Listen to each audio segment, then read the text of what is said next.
Bus ఎక్కుతూ జారిపడ్డప్పుడు, పరిగెడుతూ కింద పడ్డప్పుడు, ఏవైనా ఆటలు ఆడుతున్నప్పుడు మనకు తెలియకుండానే మోకాళ్లలో గాయాలవుతూ ఉంటాయి. చిన్న దెబ్బలే కదా అని చాలా సందర్భాల్లో మనం వాటిని పెద్దగా పట్టించుకోం. అయితే అవి చిన్న చిన్న దెబ్బలే కావచ్చు, కానీ వాటి మూలంగా మోకాళ్లలోని లిగమెంట్లు కూడా దెబ్బతినే అవకాశం ఉంటుంది. ఒక్కోసారి పెద్ద మొత్తంలో లిగమెంట్లకు గాయాలు అవుతూ ఉంటాయి. ఇలాంటి లిగమెంట్ గాయాలను నిర్లక్ష్యం చేస్తే అవి క్రమంగా పాడైపోయే అవకాశం ఉంటుంది. మోకాళ్లలో బంధనాల వంటి లిగమెంట్లకు అయ్యే గాయాలు ఎలా ఉంటాయో, మల్టీ లిగమెంట్ ఇంజురీస్కు ఎలాంటి చికిత్స తీసుకోవాలో ఇప్పుడు తెలుసుకుందాం. మల్టిపుల్ లిగమెంట్ ఇంజరీస్ అంటే అది మామూలుగా మనం ఎప్పుడైనా కింద ఒక చిన్న స్పోర్ట్స్ ఇంజరీలో పడితే ఒక లిగమెంట్ డ్యామేజ్ అవుతుంది. మన హై ఎనర్జీ ట్రామా యాక్సిడెంట్స్ అయినప్పుడు సేమ్ వన్ లిగమెంట్ బదులు మల్టిపుల్ లిగమెంట్స్ ఉండేటివి డ్యామేజ్ అవుతాయి.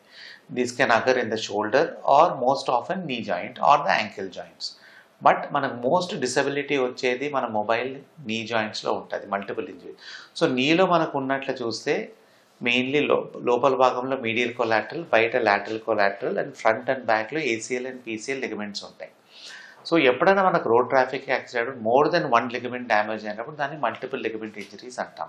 Most of these ligament injuries are accident related only. So ligament injuries మనం నార్మల్గా ఎనీ లిగమెంట్ డ్యామేజ్ అయినప్పుడు first we do an x ray అండి, బికాస్ టు సీ ఆ ligaments మనం అటాచ్ అయ్యేది బోన్కి, ఆ బోన్ ఎట్లుంది మనం తెలుసుకోవాలి. సో బోన్లో ఏమైనా వీక్నెస్ ఉందా, బోన్ ఏమైంది చూడాలి. దాని తర్వాత the best test to diagnose ligament injuries is an MRI. MRI scanning చేసినప్పుడు వితౌట్ కాంట్రాస్ట్ అవసరం లేదు most of the times. Simple MRI చేసినప్పుడు మనకి ఏ లిగమెంట్ డ్యామేజ్ అయింది తెలుస్తుంది. దాని తర్వాత డాక్టర్ క్లినికల్గా ఎగ్జామిన్ చేసినప్పుడు ఆ లిగమెంట్ ఇంజరీ మనం ఎంఆర్ఐలో చూసిండేది క్లినికల్గా చూసేది ఎంత సివియర్ ఉంది మనకు కోరిలేట్ చేసుకోవాలి.